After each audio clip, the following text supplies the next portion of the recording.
오늘 저는 여러분과 함께 종교 생활과 일반 윤리 의식이라는 제목으로 누가복음 18장 9절에서 14절을 중심으로 오늘 말씀을 함께 나누고자 합니다. 제가 읽도록 하겠습니다. 누가복음 18장 9절에서 14절까지입니다. 또 자기를 의롭다고 믿고 다른 사람을 멸시하는 자들에게 이 비유로 말씀하시되 두 사람이 기도하러 성전에 올라가니 하나는 바리새인이요 하나는 세리라. 바리새인은 서서 따로 기도하여 이르되 하나님이여 나는 다른 사람들 곧 토색불이 간음을 하는 자들과 같지 아니하고 이 세리와도 같지 아니함을 감사하나이다.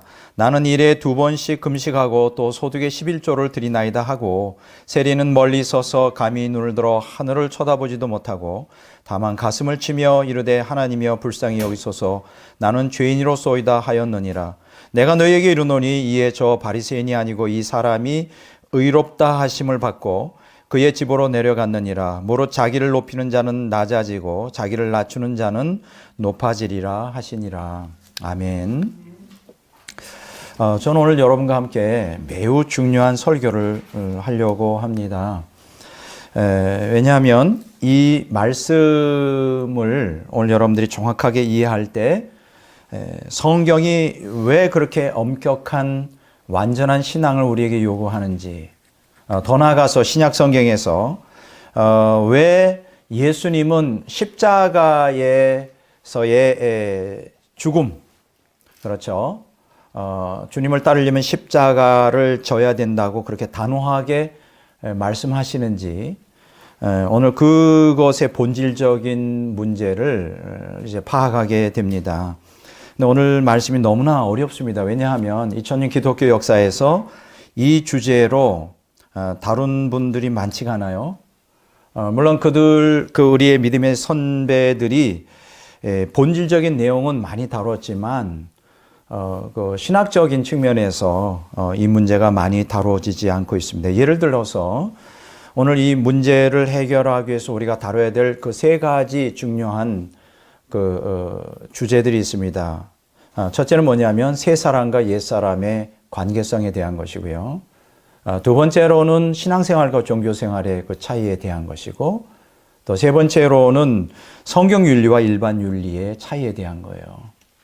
이렇게 새 사람, 옛 사람, 신앙생활, 종교생활, 또 성경 윤리와 일반 윤리는 전혀 본질이 다른데 겉으로 드러나는 현상은 동일하기 때문에 여기에 굉장히 많은 혼란이 있습니다. 근데 사실 안타깝게도 2000년 기독교 역사에서 이 문제들이 다뤄지지 않고 있어요.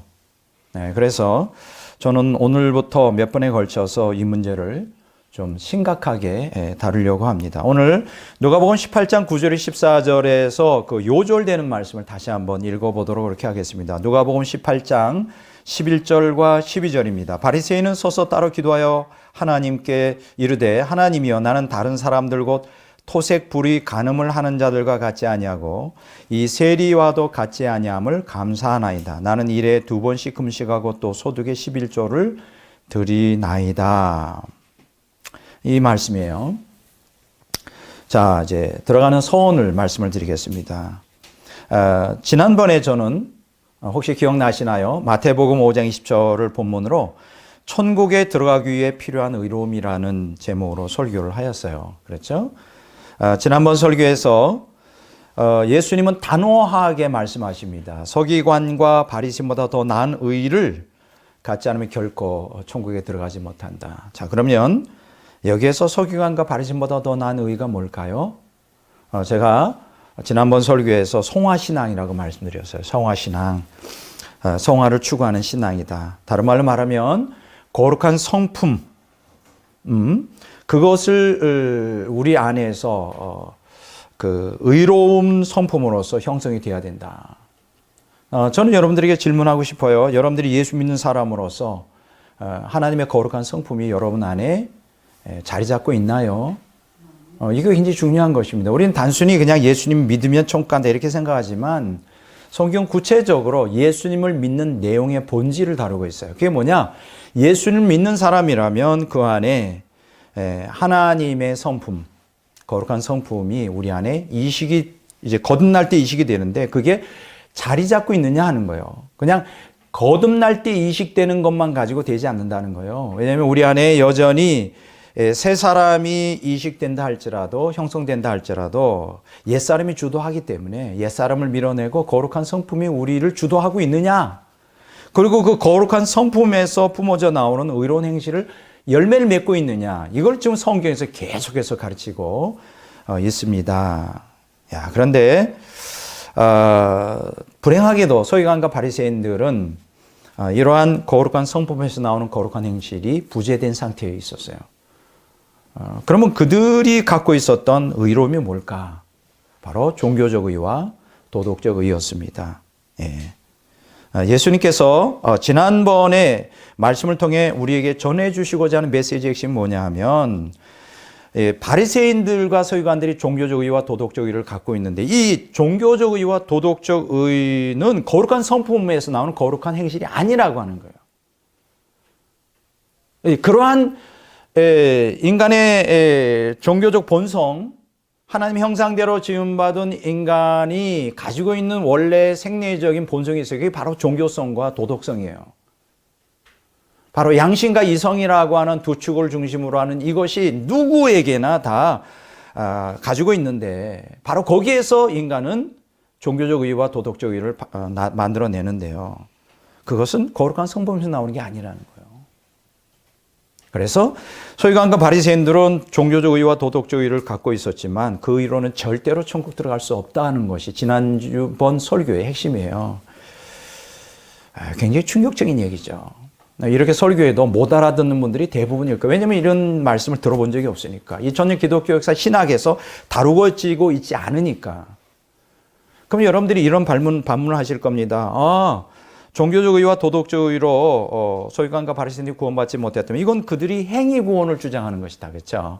맞아. 우리가 배운 대로 구원이라는 게 행위가 아니지. 하나님의 은혜와 예수님을 그냥 믿으면 되는 거야. 이렇게 이제 많은 분들이 해석을 할 텐데 과연 그 말씀인가 하는 거예요. 그 아니라 그랬죠. 서기관과 바리새인보다 더 나은 의는 바로 행위 구원이 아니라 성화 신앙을 얘기한다 그랬어요. 거룩한 성품을 우리 안에 형성된 그 성품으로 거기서 나오는 의로운 행실이 우리에게 열매가 있느냐.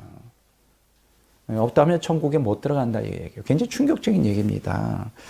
자, 그러면 여기서 오늘 이제 제가 설교를 통하여 여러분과 함께 나누고자 하는 그 중요한 내용이 뭐냐. 서기관과 바리새인들이 갖고 있었던 종교적 의와 도덕적 의, 이게 도대체 뭘까?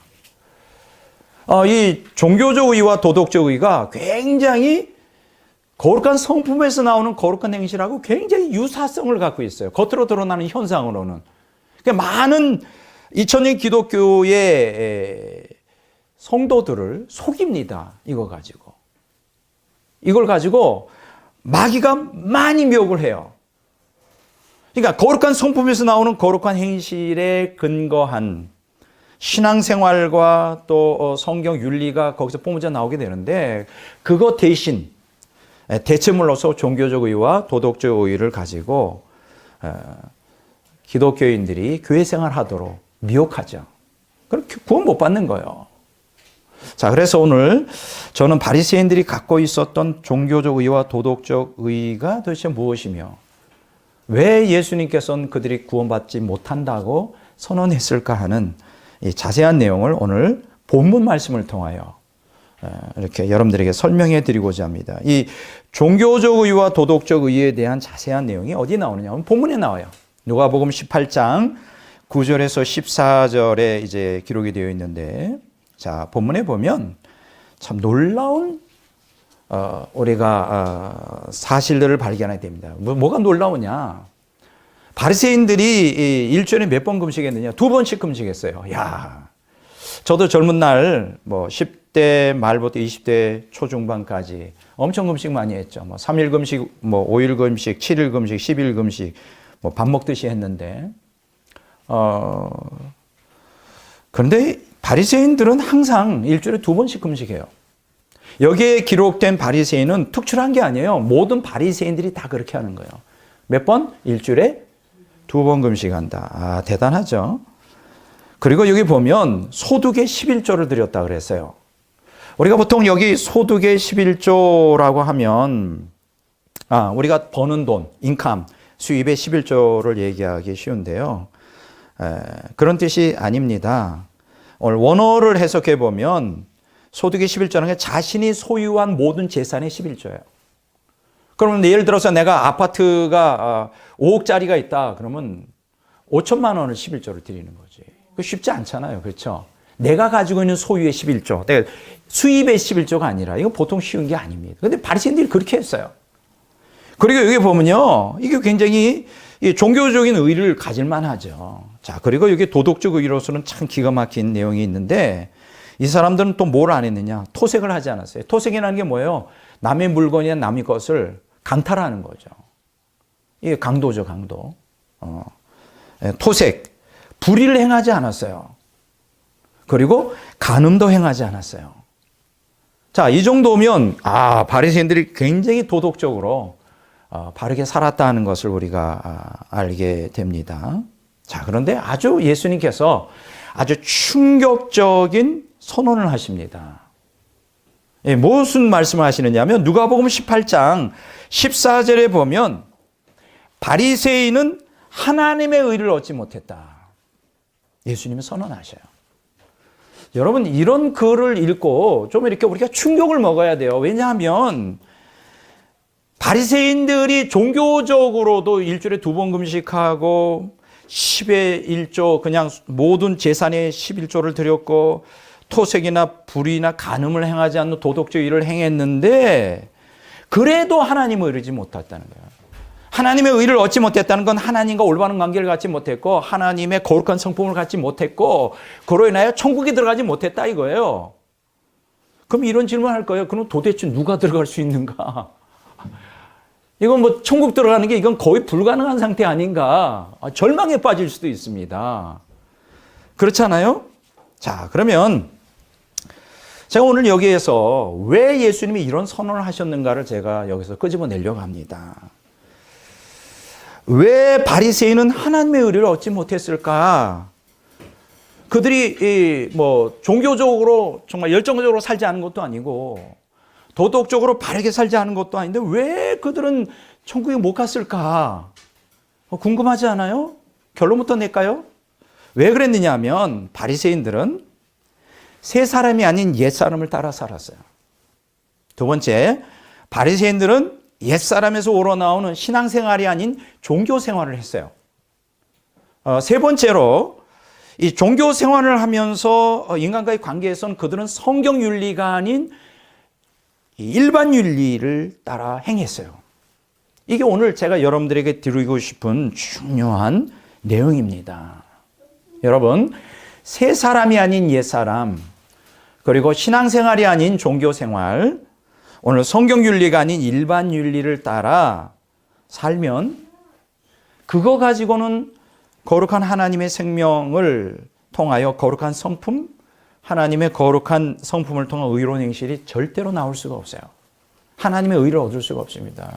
이게 여러분들이 충격으로 받아들여야 되는 건 왜 제가 이 설교를 하느냐. 오늘 대다수의 기독교인들이 새 사람이 아닌 옛 사람을 따라 신앙생활 아닌 종교생활을 하고 그 다음에 성경윤리가 아닌 일반 윤리로 하나님을 어떻게 적당히 무마하여 천국 들어가려고 대다수가 이렇게 시도하고 있어요. 속고 있어요.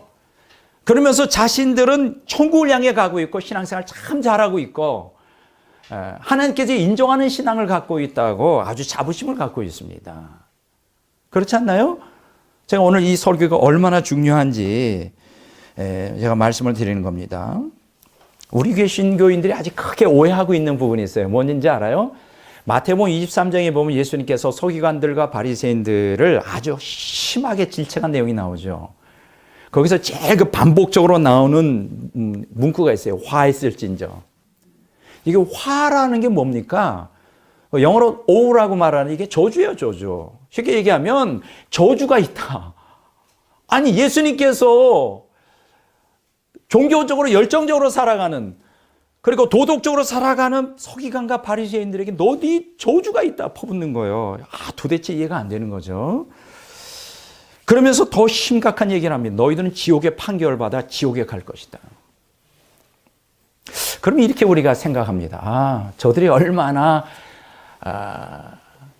종교 생활을 개판으로 했으면, 도덕적으로 아주 악을 행했으면 저렇게 했을까. 예. 아마 이렇게 우리가 생각해요. 그래, 서기관과 바리새인들은 온갖 신앙적 불경과 윤리적 불의를 행했기 때문에 그런 발견을 받아 마땅해. 나는 그렇게 안 살잖아. 나 열심히 교회 다니거든. 그래. 교회만 다녀? 11조도 해. 봉사도 해. 헌신하고 심지어는 전도 기도까지 해. 그렇게 그것만 하는 줄 알아? 나는 거짓말도 안 해. 아주 남에게 해를 끼친 적도 없어. 야, 이 정도면 나는 천국에 분명히 갈 거야. 아마 이렇게 생각할 것입니다. 근데 여러분 오해하지 마세요. 마태복음 23장에서 예수님께서 서기관과 바리새인 저주가 있다 퍼부으면 너희들이 지옥에 판결받는다 그래서 그들이 신앙적 불경과 윤리적 불의를 행한 게 아니에요.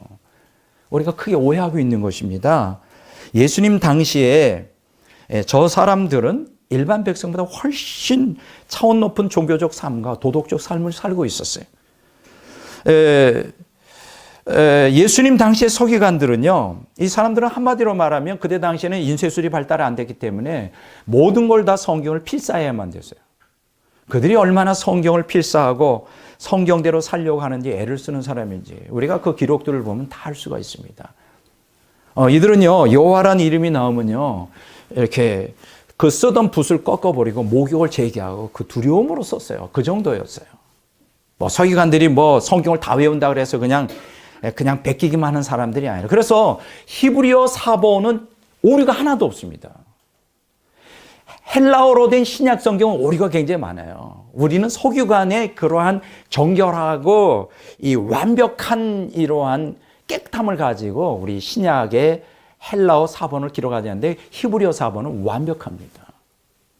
한자도 틀리지가 않아요. 그만큼 서기관들은 철저하게 성경을 다 외울 뿐 아니라 성경대로 살려고 애를 쓰는 사람들이었어요. 율법학자라고 말하죠. 율법사, 율법학자. 이 사람들은 존경을 받고 그때 당시에 랍비라고 하는 칭호를 받았습니다. 선생님, 스승이 될 만하죠. 더욱이 이 사람들이 존경받을 만한 거는 그들이 성경을 가르쳐 주는데 품삯을 받지 않았어요. 무료로 가르쳤어요. 그래서 이 서기관들은 자기들의 생활을 위해서 육체 노동을 해야만 됐습니다. 그 정도였어요.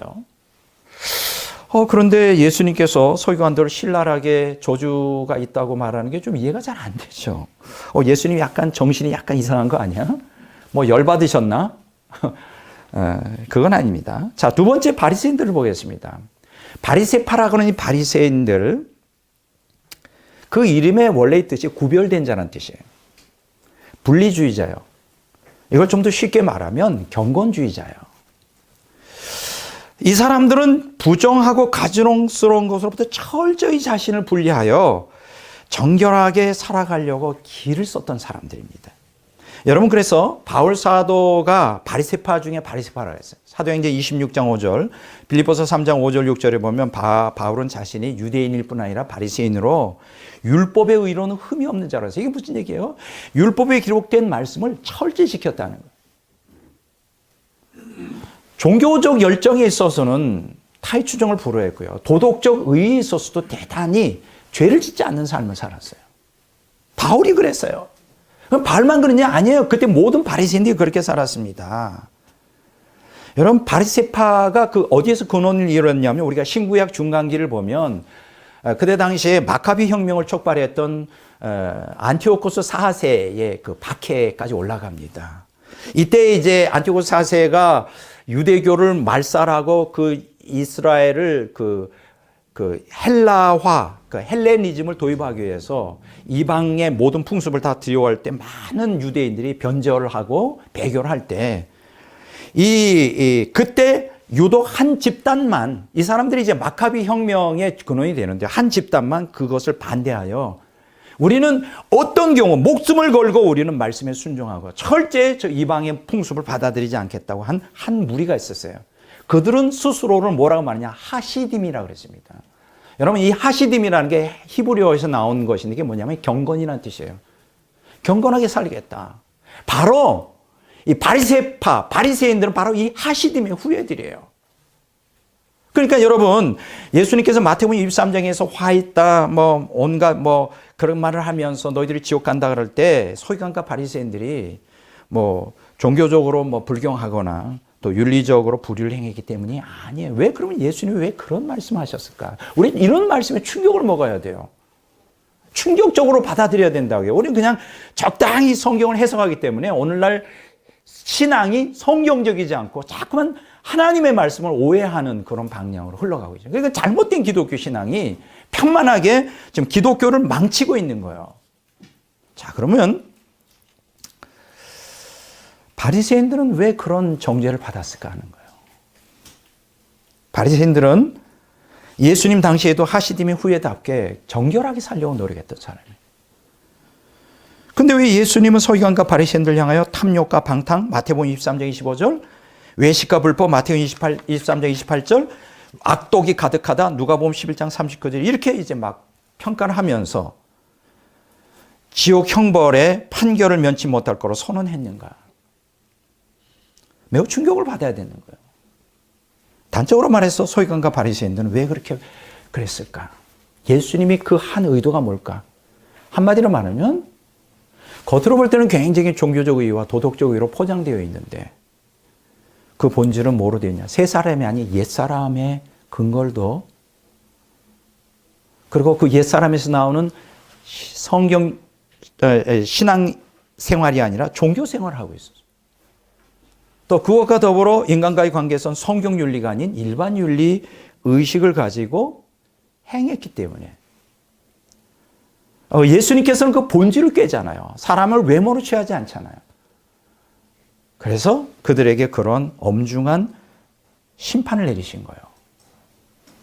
여러분, 이것은 무엇을 얘기하느냐? 오늘 우리에게도 그대로 적용됩니다. 우리 예수 믿는 우리들이 새 사람이 아닌 옛 사람을 통해 신앙생활이 아닌 종교생활을 하고 성경 윤리가 아닌 일반 윤리를 따라 행하면 절대로 하나님의 의를 얻지 못해요.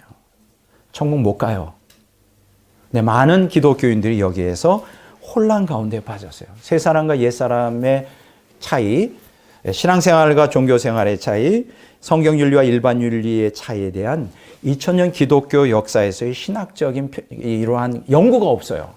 이게 안타까운 현실이에요. 그러다 보니까 지금 마귀의 미혹에 빠져 옛사람을 따라 또 종교생활하며 일반 윤리로 신앙생활하면서 나는 천국 간다고 확신하고 있어요. 대다수가 그렇습니다. 자, 그러면 굉장히 어려운 얘기잖아요. 그럼 여기서 새 사람과 옛 사람이 뭐고 신앙생활의 종교생활이 뭐고 또 성경 윤리와 일반 윤리가 도대체 차이가 뭐냐. 뭐 이것을 한 시간에 얘기하는 게 안 되고요. 저 같은 경우는 신학교에서 거의 한 학기 분량으로 이걸 다루기 때문에 한 학기 가지고도 분량 부족하죠. 근데 여기서는 설교를 통해서 자, 간단하게 설명을 할게요. 여기서 새 사람이라는 게 뭐냐? 누구나 다 우리 인간들은 이 하나님의 형상대로 이 영을 갖고 있기 때문에 우리가 나라고 하는 존재가 있어요. 이걸 갖다가 이제 셀프 아이덴티티라고 그래요. 나 자신. 이걸 이제 우리는 한문으로는 자아라고 말하는데 이 자아가 이제 옛사람과 관계돼서 쓰이기 때문에 아직 그런 게 뜻이 아니고 나라는 것과 하나님의 생명이 결합된 게 이제 새 사람이고요. 하나님의 생명이 성령을 통해 우리가 거듭날 때 딱 하나님 생명이 들어오면 새 사람이 형성되는 거죠. 그리고 옛사람이라는 게 뭐냐? 나 자신과 죄악성이 결합된 거예요. 죄된 본성. 그게 옛사람이에요. 우리는 거듭나지 못했을 때 모든 사람은 다 옛사람을 갖고 있어요. 그러다가 거듭날 때 성령이 내 안에 들어오시면 하나님 생명이 이식이 되면서 새 사람이 형성되는 거죠. 그래서 옛사람과 새 사람이 공존하게 되는 거예요. 이해가 되죠? 자, 두 번째로는 그래서 이제 이 옛사람과 새사람에 대한 이야기가 이제 성경에 여러 군데 나오는데 골로새서 3장 9절에 보면 거기에 대해서 얘기하고 있고요. 갈라디아서 5장 16절 17절에는 옛사람과 새사람의 그 갈등 상황을 묘사해 주고 있고 로마서 8장 13절에서는 옛사람을 죽이고 새사람 가운데 행할 때만 생명을 얻어 구원받을 수 있다고 가르치고 있어요. 자, 사실 이러한 문제들은 신학적으로 깊이 연구가 돼야 됩니다. 왜냐하면 이 구별이 안 되면 제대로 된 성경적 신앙을 형성하는 게 불가능해요. 자, 지금 옛사람과 새사람에 대해서 얘기를 했습니다. 여기서 매우 중요한 사실은 성경이 주로 옛사람을 이제 죄된 본성의 악한 행실을 가르칠 때 거의 다 썼어요. 그러다 보니까 옛사람은 항상 악을 행하는 거로만 하는데 사실 그렇지가 않아요. 옛사람에서는 이러한 부정적인 죄된 본성에 통한 악한 행실도 나오지만 선으로 포장된 종교 생활과 일반 윤리가 옛사람에서 나옵니다. 다시 말합니다. 옛사람은 죄된 본성에서 나온 악한 행실을 나타내기도 하지만 악한 것만 나타내는 게 아니라 종교 생활, 도덕 생활도 옛사람에서 나오는 거예요. 이것을 이제 많은 분들이 참 오해를 하고 있는 것 같아요. 자, 옛사람과 새사람에 대한 건 그 정도만 얘기하고요. 신앙생활과 종교생활의 차이가 뭘까요? 외형적으로는 같습니다. 뭐 신앙생활의 종교생활도 예배와 헌금과 봉사와 그렇죠. 전도와 기도. 뭐 이 다섯 교석을 이제 우리가 종교생활하는 사람도 하고 신앙생활도 똑같은데 근데 내면적 본질은 달라요. 신앙생활은 세 사람에서 나오는 거예요. 세 사람에 근거하여 하나님과 인격적 관계를 맺으며 예배, 헌금, 봉사, 전도, 기도 등을 통하여 영적 성숙으로 나아갑니다. 예? 그렇지만 종교생활은 어디에 근거하냐? 옛사람에 근거하고 있어요. 그래서 자기의 욕망을 채우기 위해 만들어 놓은 우상 짝퉁 하나님을 예배, 헌금, 봉사, 전도, 기도를 통하여 조종하고 통제하면서 자기 영광과 자기 의의를 드러내려고 합니다. 이해가 되죠? 구분이 됩니다. 자, 우리는 이 같은 사실을 이제 우리가 종교, 불교나 이슬람교들을 보면 우리가 쉽게 알 수 있어요. 저들은 얼마나 종교적 열정이 강한지 몰라요. 기독교인보다 대단합니다. 제가 그 홍제동에 살았는데요. 저희 집이 이제 중턱에 있었어요. 근데 거기 옆에 이렇게 조금 걸어가면 5분 거리에 보면 그 계곡이 있었고 거기에 절이 있었습니다. 제가 항상 어린 심령 때도 목도했던 게 있어요. 뭐냐면 이 스님들이 새벽에 그 절이 있는데 절에서 그 나오는 길이 있잖아요. 항상 비로 쓸어요. 그래서 우리는 이제 그때 연탄을 피울 때인데 이제 어린 심정에 이제 그 언덕에서 이제 연탄 전쟁놀이 하잖아요. 연탄 기억나실지 몰라요. 지금 젊은 사람들은 잘 이해가 안 되지만 그 연탄을 부셔가지고 막 던지고 막 수류탄 터진다 그러고 막 지금 생각하면 하려도 못하겠지만 그때는 그게 너무 흥분되는 것이었어요. 근데 항상 그 계곡 밑을 보면 항상 스님이 쓸어요. 그래서 제가 그때도 제가 불교가 뭔지를 몰랐지만 야, 저들은 정결하게 살려고 하는구나. 굉장히 종교적 열정이 강한 사람들이라는 그 이미지, 인식이 있었습니다. 자, 그런데요, 불교나 이슬람교들의 종교적 열정을 우리가 탐구해 보면요, 기독교인들이 따라가지를 못합니다. 이슬람교만 해도요, 하루에 5번씩 기도해요. 그 중요한 게 뭐냐면, 일을 하다가도 기도 시간 되면 매트 깔아놓고 무조건 해. 우리 그렇게 안 하잖아요. 바쁘면 우리 기도 시간도 빼먹고, 뭐 예배 시간도 슬쩍 빼먹고, 굉장히 널널합니다. 굉장히 우리는요, 폭이 넓고, 이슬람, 불교도 그렇고요, 이슬람도 절대로 아주 종교적 열정에서는 기독교가 따라갈 수 없어요. 그런데 우리가 어떻게 생각합니까? 불교 그렇다고? 종교적 열정이 있다고 그 사람들이 구원받는다고 생각합니까? 아마 기독교인 중에 어느 누구도, 불교가, 대단해. 종교적 열정이 강해. 이슬람교들이 천국 간다고 생각하는 사람들이 없습니다. 왜 그럴까요? 아무리 저들이 열정적인 종교성을 갖고 있더라도 저들이 믿는 신이 뭐예요? 가짜잖아요. 짝퉁 하나님이잖아요. 우상 숭배잖아요. 천국 못 가는 거예요. 자, 세 번째. 자, 성경 윤리와 일반 윤리가 어떻게 차이가 나는? 겉으로는 같아요. 뭐 사랑을 베풀고 남의 해를 끼치지 않는 겉으로는 같은데 본질은 달라요. 일반 윤리는 인간의 이성과 양심에서 발로하여 인간 세상의 사회를 구성하며 문화와 문명을 이제 창달해 나가죠. 그리고 그 목표는 교육과 훈련을 통해 자연덕, 내추럴 버처라고 하는 자연덕을 이제 만들어내요. 그래서 여러분 뭐 공자나 맹자 이런 그 유교 같은 데는 굉장히 예의가 바르죠. 이게 자연덕이에요. 그런데 그 궁극적인 목적이 뭡니까? 자기의와 자기 영광. 이 목적이 돼요. 자, 그런데 성경 윤리는 어떻습니까? 인간의 이성과 양심을 도구로 쓰지만 결국 하나님의 말씀으로부터 이렇게 조명받은 이성, 성령님으로부터 감화받은 양심에 의하여 성경 윤리가 형성됩니다. 그리고 그 목표는 슈퍼내추럴 버처, 초자연 덕에 도달하는 것이고 결국 하나님의 의와 하나님의 영광을 드러내는 데 목적이 있어요. 이 짧은 시간에 이 많은 것을 제가 설명할 수는 없지만 일반 윤리와 성경 윤리는 이렇게 본질적으로 차이가 있는 것입니다. 자, 여기서 우리가 다시 한번 말씀드리지만요. 우리가 유념해야 될 사항이 있어요. 뭐냐면 옛사람이 인간의 부정적 측면, 불의, 악, 탐욕 이런 것만 분출하지 않고요.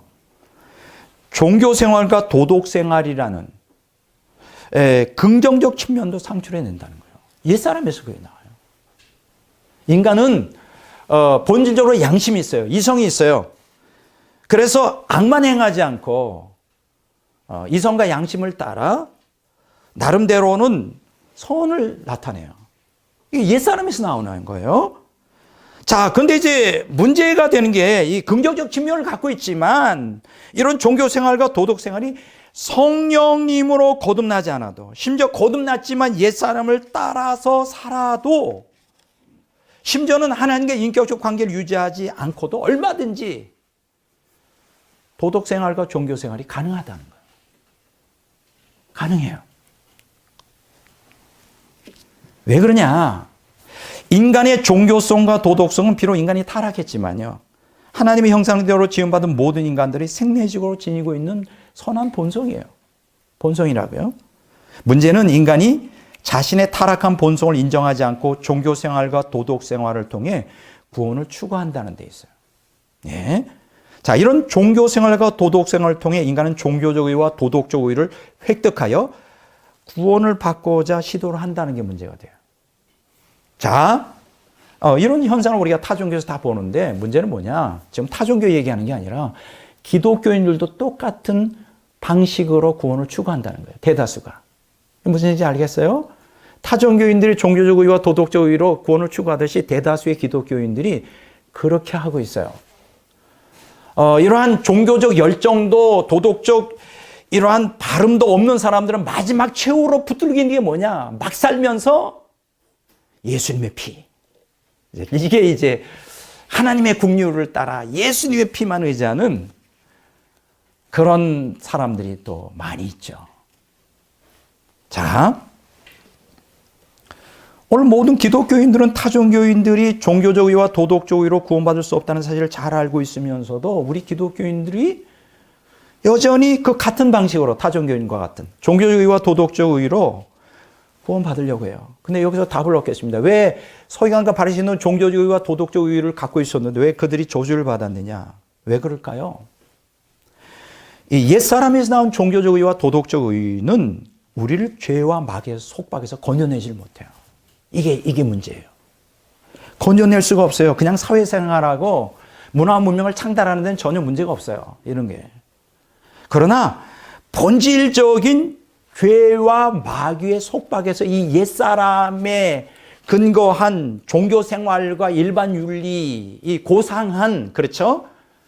이러한 방식을 가지고는 죄와 마귀의 속박에서 건져내는 게 불가능해요.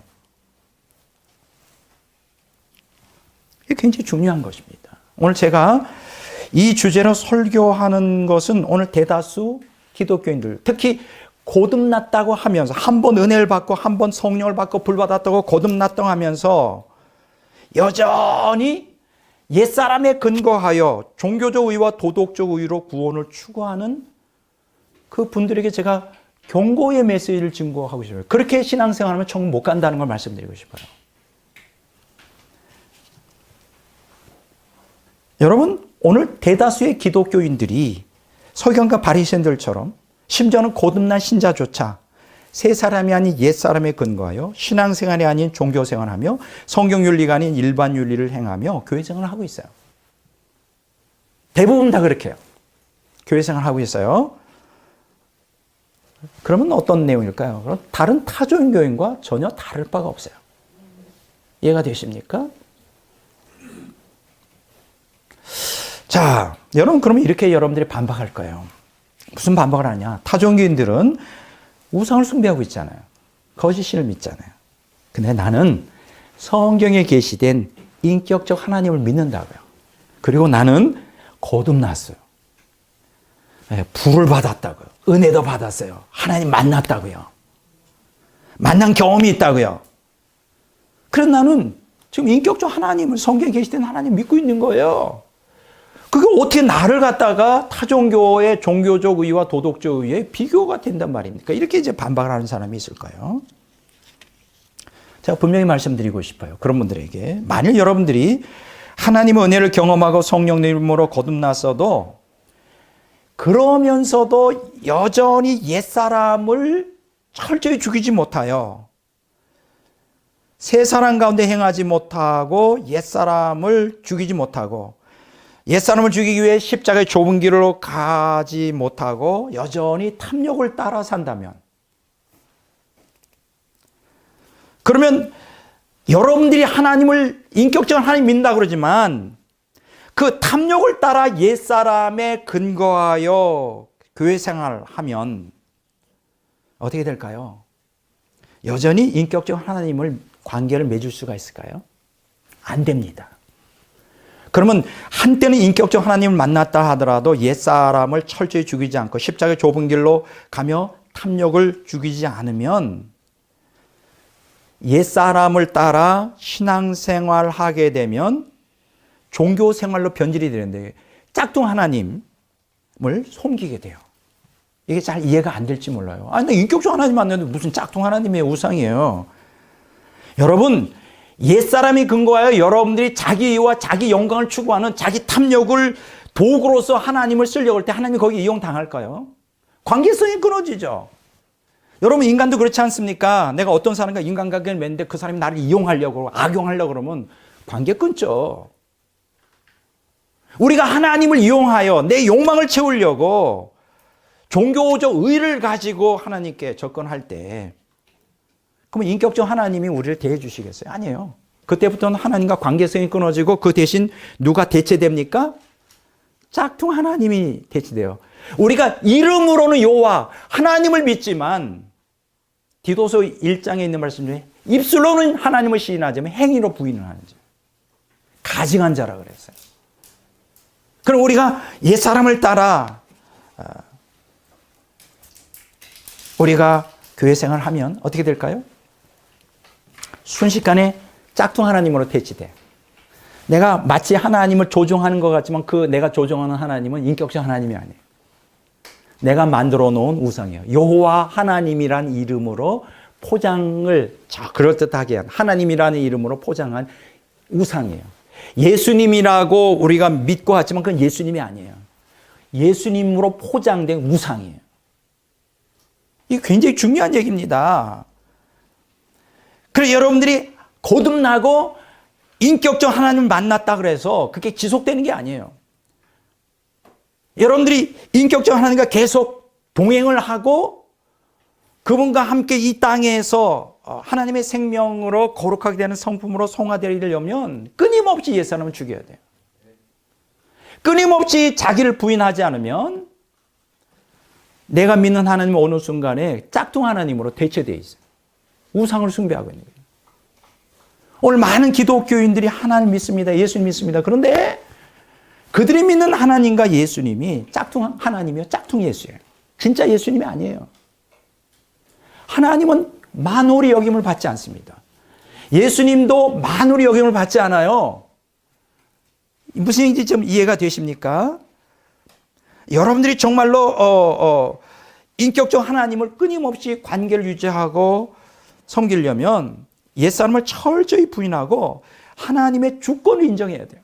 하나님이 나의 삶의 주인이라는 걸 인정하고 그 통치를 받아야 돼요. 새 사람에 의한 하나님 중심주의로 변혁이 돼야 돼요. 옛사람에 의한 자기 중심을 따라 믿으면서 하나님을 믿는다? 가짜 하나님이에요.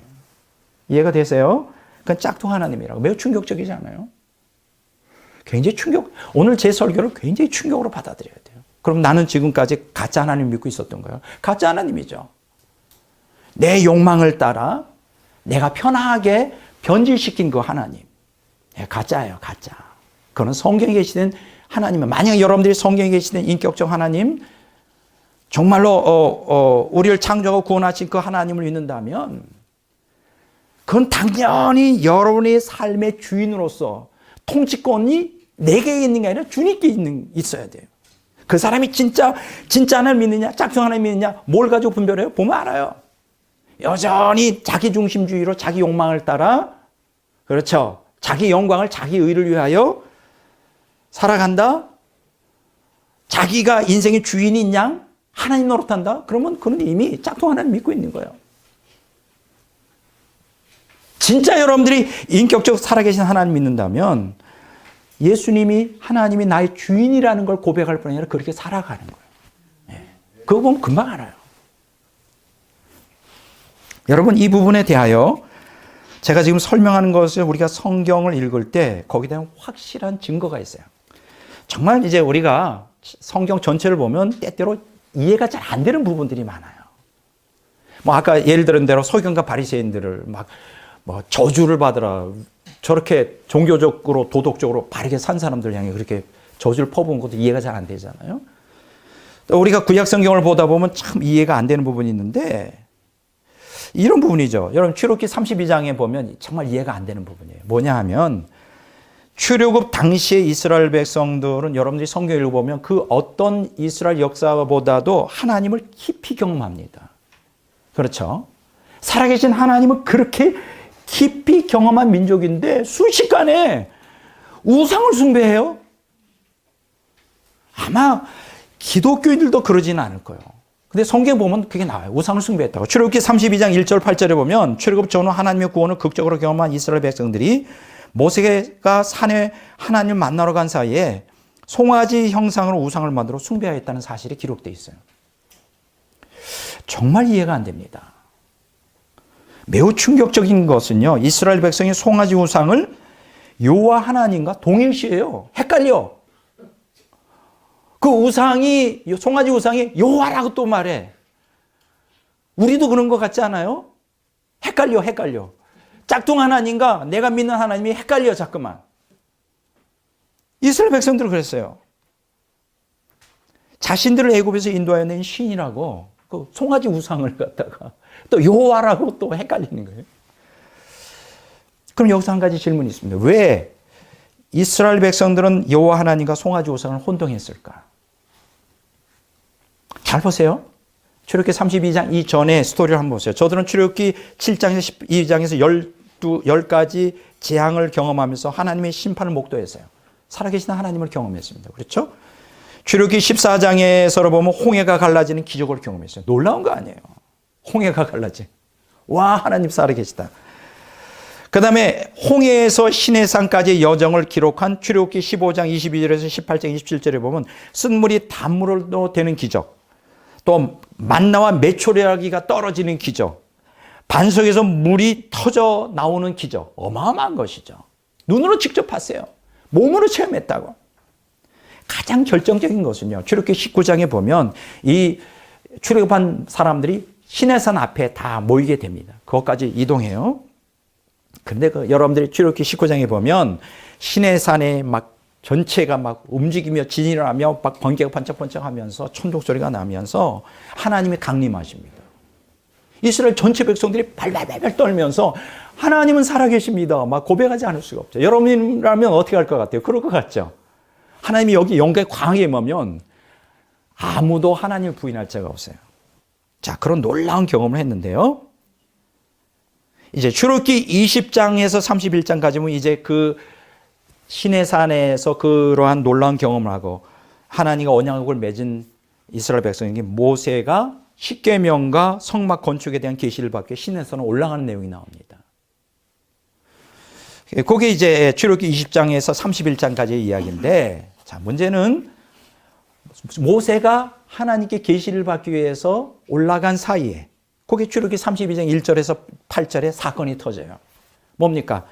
송아지 우상 사건이 터져요. 자, 그런데 이 송아지 우상을 맞는 사건이 언제 터질까? 출애굽한 다음에. 출애굽한 지 두 달 지나서요. 이게 세 번째 되는 날. 그게 이제 언제 나오냐면 출애굽기 19장 1절에 나와요. 세 번째 되는 날 시내산에 당도했으니까 아마 2주 내지 3주. 출애굽한 지 2주 내지 3주. 이 3주 동안에 이 어마어마한 경험들을 했잖아요. 살아계신 하나님을. 두세 달 동안에. 그런데 송아지 우상을 만들어.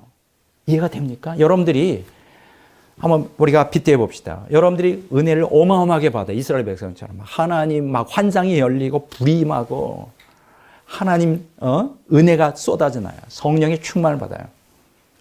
그 다음에 2달 후에 3달 후에 절에 가서 돌부치 앞에서 절을 할 수 있을까요? 미친 사람 아니면 절대 그럴 수 없을 거예요. 그렇죠? 우리도 있을 수가 없죠. 네, 어떻게 그렇게 할 사람이 있을까? 눈으로 보고 몸으로 경험하는데 우리가 3달 후에 부처 앞에 가서 절을 해? 아마 그럴 수는 없어요. 근데 이스라엘 백성은 그렇게 했다니까요. 2-3달 만에 송아지 우상을 만들었어요. 여기서 우리가 깨달아야 될 중요한 교훈이 있어요. 뭘까요?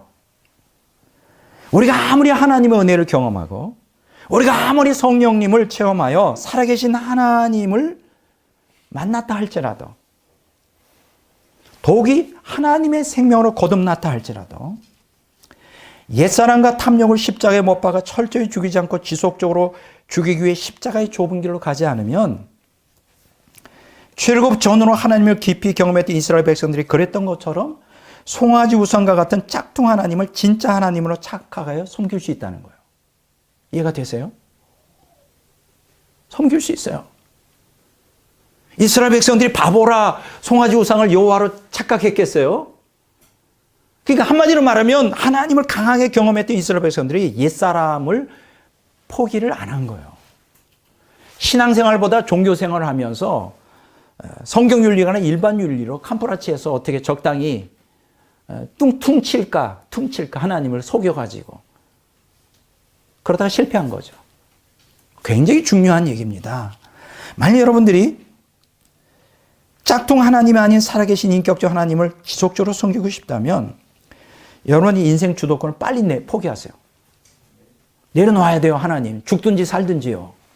다 하나님께 맡겨야 돼요. 여러분들의 시간, 재능, 물질, 목숨 그 통제권을 하나님께 넘겨드려야 돼요. 하나님 나의 삶을 다스리세요. 철저히 옛사람을 죽여야 돼요. 십자가의 길로만 가야 돼요. 그거 외에 다른 방법이 없어요. 오늘 개신교 신학에 보면 십자가의 길, 옛사람의 죽음 이런 설교는 거의 없어요. 왜 없을까? 십자가의 길을 가는 게 너무 고통스럽잖아요. 옛사람을 죽이는 건 나를 죽이는 건데 너무 고통스럽죠. 그런 설교를 하는 목사도 없고 또 그렇게 살아가는 거듭난 기독교인들도 많지 않아요. 그러니까 우리가 변화가 없는 거예요. 그러니까 깊은 하나님과의 동행이 없는 거예요. 에녹이 하나님과 동행했다? 노아가 하나님과 동행했다? 그들은 철저히 옛사람을 죽이고 새사람을 통하여 종교생활이 아닌 신앙생활을 그리고 일반 윤리가 아닌 성경윤리로 행한 거예요. 근데 그게 너무 어렵다 보니까 이제 대체적인 짝퉁 하나님을 따라 옛사람에 근거하여 짝퉁 하나님을 믿고 신앙생활 아닌 종교생활, 그죠? 성경윤리가 일반 윤리로 적당히 하나님께 퉁치려고 그러지. 이걸 의로 여깁시다. 뭐 누이 좋고 매부 좋고 하나님 좋고 우리 좋고 서로 힘들잖아. 그냥 적당히 해서 천국 갑시다. 복도 좀 받고. 절대 안 돼요. 그게 가능하다면 하나님이 하셨겠죠. 근데 안 돼요, 그게. 진리 아니면 거짓이고 빛 아니면 어둠이에요. 이 중간에 어떤 회색지대가 없다니까요. 근데 우리는 자꾸만 적당히 중간선에서 타협하려고 그래요. 십자가에 나를 죽이지 않고 어떻게 천국 갈 수 없을까? 자꾸만 그런 방식을 모색해요. 안 되는 거예요. 여러분들이 정말 지옥 가고 싶지 않다면, 천국 가고 싶다면 둘 중에 하나를 선택해야 돼요.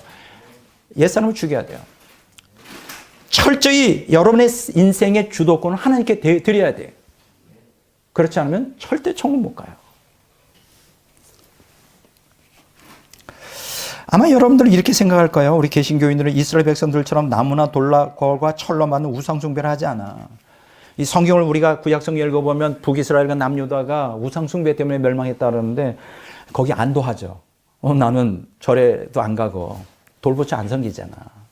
아, 나 교회 다니잖아. 예수 믿잖아. 그냥 마음에 휴, 다행이다. 나는 천국 갈 거야. 난 그런 이스라엘 백성들과는 달라. 네. 정말 다른 거야. 여러분들이 자기중심주의로 똘똘 뭉친 옛사람과 그 탐욕을 대항하여 날마다 영적 투쟁을 하지 않는다면 한때 여러분들이 경험했던 살아계시고 인격적인 하나님은 어느 순간 짝퉁 하나님으로 변질되고 대체되고 내 욕망을 채우기 위한 우상으로 대체되고 말아요. 이게 굉장히 두려운 얘기죠. 내가 믿었던 하나님이 가짜라면 그게 나중에 심판날에 그게 다 드러난다면 아찔할 것 같아요. 성령으로 거듭나고 한때 하나님의 은혜를 경험했지만 옛사람과 그 욕망을 따라 산 신자들은 죽어 하나님의 심판대 앞에서 하나님을 부인하고 우상을 숭배한 자로 정죄받아 지옥에 떨어질 겁니다. 그러니까 하나님 믿은 자가 아니라 우상을 숭배한 자로 정죄받는다는 거예요. 그게 어디 있느냐고요? 성경에 나와요. 베드로후서 2장 1절에 주를 부인하는 자, 유다서 1장 4절에 보면 예수 그리스도를 부인하는 자. 이게 무슨 얘기예요? 그러니까 여러분들이 새 사람이 아닌 옛 사람을 따라 신앙생활에 있는 종교생활 그리고 성경윤리가 아닌 일반 윤리를 따라 하면요 하나님을 부인한 자로 정죄된다니까요. 하나님을 부인한다는 게 뭐예요? 하나님 믿지 않는 자예요. 당연하죠. 하나님 믿지 못하죠. 짝퉁 하나님 믿었으니까 우상 숭배했으니 하나님 믿지 않은 거죠. 자, 그런데 보세요. 유다서 1장 4절에 예수 그리스도를 부인한 자를 누구라고 말하는지 알아요? 바로 그 다음 절에 유다서 1장 5절에 보면 주께서 백성을 애굽에서 구원하여 내시고 후에 믿지 아니하는 자들 멸하셨습니다. 출애굽하여 하나님을 깊이 경험한, 우리로 말하면 거듭난 언약 백성. 근데 그들이 어떤 짓을 했어요? 하나님을 믿지 않았어요. 여기서 믿지 않았다는 건 뭐예요? 옛사람을 부인하고 새사람을 따라 살지 않았다는 거지. 그리고 신앙생활이 아닌 종교생활을 했다는 거지. 그리고 성경윤리가 아닌 일반 윤리를 따라서 하던 거 그게 믿지 않는 거예요. 그래서 그들은 멸망당했어요. 멸망당했다.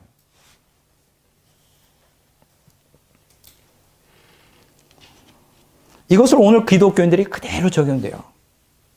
성령은 거듭났지만 새 사람을 따라 살자고 옛 사람을 따라 짝퉁 하나님 믿으며 종교생활과 도덕생활하는 기독교인들을 의미한다고요. 멸망당해요. 제가 결론 부분을 얘기하겠습니다. 참 어려운 주제예요. 이제 제가 몇 번 이러한 비슷한 내용으로 이제 설교를 할 텐데 여러분들이 좀 알아들을 수 있으면 좋겠어요. 예수님은 생명을 얻어 구원받으려면 다음과 같이 행할 걸 제자들에게 누누이 강조합니다. 여러분 예수님의 말씀을 쭉 읽어보세요. 얼마나 엄격한지 몰라요. 가운데 타협이 없습니다. 생명과 죽음 둘 중에 하나 선택하라는 거예요. 자, 마가복음 8장 34절 35절에 보면 누구든지 나를 따라오려거든 자기를 부인하고 자기 십자가를 지고 나를 따를 것이니라.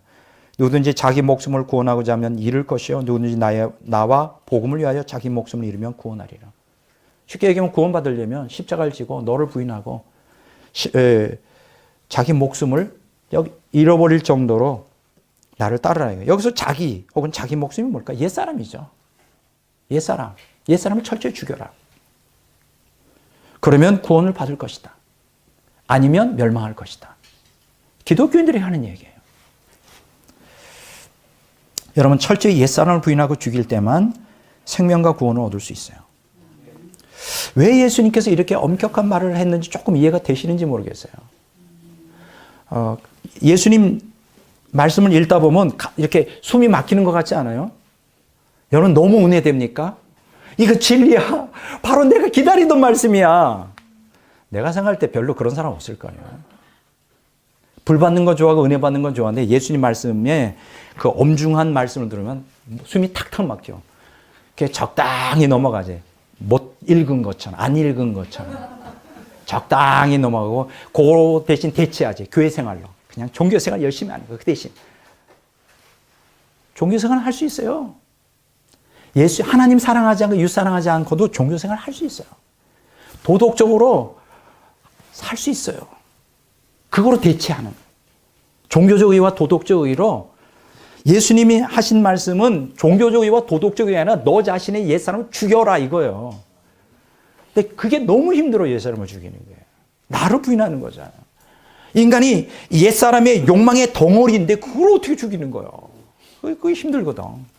정말 소수의 기독교인만이 옛사람을 죽여요. 완전히 정말 목숨을 걸고 지옥의 고통을 겪으면서 이 땅에서 십자가 좁은 길을 가는데 너무 고통스러운 좁은 길이잖아요. 그래서 대체물로 합니다. 종교적 의와 도덕적 의로 대신 하나님을 마무리해서 적당히 하다가 천국 가려고 대부분 다 그렇게 생각하죠. 절대 못 가요. 옛사람의 죽음 없이 신앙생활과 성경윤리가 불가능해요. 그게 성경이 우리에게 가르치고 있어요. 불가능해요. 여러분이 살아계신 하나님을 섬기고 이 악한 세상에서 하나님과 동행하며 생명을 누리다가 천국에 들어가기를 원하십니까? 난 그렇게 되길 원해요. 이 세상이 아무리 험해도요. 하나님의 생명이 내 안에 충만하고 하나님과 동행하면 두려울 게 하나도 없어요. 이게 잘 믿어지실는지 모르겠어요. 내일 먹을 쌀이 없어도 너무 행복해서 즐거울 수가 있어요. 살아계신 하나님을 동행하면 미치도록 행복할 수 있어요. 이 험한 세상, 이 악한 세상에서도 우리는 성공적인 인생을 살 수 있어요. 하나님과 함께. 근데 하나님과 동행하려면 딱 한 가지 조건이 있어요. 옛사람을 죽여야 돼요. 자기중심주의에서 하나님 중심주의로 시간과 재물과 재능과 목숨까지도 다 하나님께서 통치하도록 다 드려야 돼요. 이게 어렵지. 이게 어려워요. 여러분 로마서 14장 8절 바울 사도의 고백을 좀 오늘 이 시간에 좀 생각해 보시기 바랍니다. 이게 이해가 되는지. 또 이대로 산다면 여러분들은 세 사람 안에서 신앙생활하며 성경 윤리를 따라 사는 사람이에요. 이대로 살지 못하면 빨리 회개하셔야 돼. 자, 볼게요. 우리가 살아도 주를 위해 살고 죽어도 주를 위하여 죽나니 그러므로 사나 죽으나 주의 것이로다. 이게 바로 세 사람을 따라 살아가는 사람, 신앙생활하는 사람, 그 다음에 성경 윤리를 따라 살아가는 사람의 가장 전형적인 표본적인 고백이에요. 솔직히요, 제가 고등학교 2학년 때 예수님 만나고 거듭나고 뭐 성령도 체험하고 은혜도 뭐 체험하지 않았겠어요. 근데 사실 제가 성화를 지향하며 죄를 끊어내는 이 영적 투쟁을 전면적으로 하기 전에는 이 말씀, 바울의 로마서 14장 8절 우리가 살아도 주를 위해 살고 죽어도 주를 위하여 죽나니 그러므로 사나 죽으나 주의 것이로라는 이 고백이 밥 먹을 때 얹혀버렸어요. 소화가 안 돼. 바울 사도가 미운 거야. 그래, 당신은 가정도 없지. 그래, 하기야 얼굴도 못생겼지. 거기다가 뭐 여러 가지 뭐 간질 증세도 있다. 뭐 이렇게 별로 매력이 없어요. 이렇게 이게 우울증이 성질이 우울증이라 좀 성깔도 있고 누가 좋아하겠냐 여자들이. 근데 혼자 살았지. 이건 이해가 돼. 뭐 세상에 소망이 없잖아. 그러니까 살아도 죽어도 주를. 그러나 나는 가진 게 너무 많거든. 어떻게 이렇게 살아? 굉장히 진짜 불만이 많았어요. 여러분 안 그러신가 봐. 굉장히 신사적이고 이런 말씀이 은혜가 되죠. 근데 난 은혜가 안 됐어요. 그런데 보세요. 이 말씀이 이해가 안 돼서 살아도 주를 위해 죽어도 주를 위해 사나 죽으나 나의 모든 것이 주님이라는 이 고백이 입술로는 냈지만 마음에서는 이게 용납이 안 됐다고요. 오랜 수십 년 동안. 그런데요. 영적 추등을 통하여 옛사람 자기중심주의 하나님 중심주의로 제가 변화가 일어나잖아요. 옛사람보다 새 사람이 프리베일링하는 등 더 강하게 저를 주도하잖아요. 그러니까 이 고백이 내 고백이 되는 거예요. 믿어지고 이것이 내 고백이 되는 거예요. 무슨 이제 이해가 되세요? 정말 여러분들이 우리가 살아도 주를 위해 살고 죽어도 주를 위하여 죽나니 우리가 사나 죽으나 주의 것이라는 것이 여러분의 영의 본질에서 고백으로 바울처럼 나온다면 여러분들은 지금 세 사람 가운데 사는 거예요.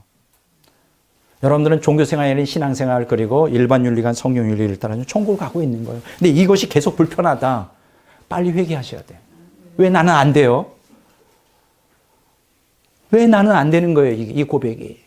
회개하고 부르짖고 나도 이런 고백하게 해달라고 발버둥 치셔야 된다니까. 지금 너무 급하다니까요. 너무 지금 시급하다니까. 저는 오늘 종교생활과 일반 윤리의식 참 굉장히 낯선 설교예요.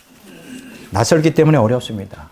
그러나 이 주제로 제가 앞으로 몇 번에 걸쳐서 설교를 함으로 여러분들이 종교 생활과 신앙생활 뭐가 차이가 되고 옛사람과 새사람이 뭐가 차이나가 되고 일반 윤리와 성경 윤리가 왜 이렇게 차이가 왜 예수님께서는 이러한 옛사람을 죽여라 종교 생활을 하지 마라 일반 윤리 의식 가지고 구원 못 받는다 왜 이렇게 하셨을까에 대한 그 본질을 앞으로 저와 여러분들이 이제 공부를 통하여 설교를 통하여 이제 확실하게 알고자 합니다. 우리 주님께서 도와주셔서 저와 여러분들이 바르게 진리를 인식하는 그러한 기회가 있기를 주의 이름으로 축원합니다.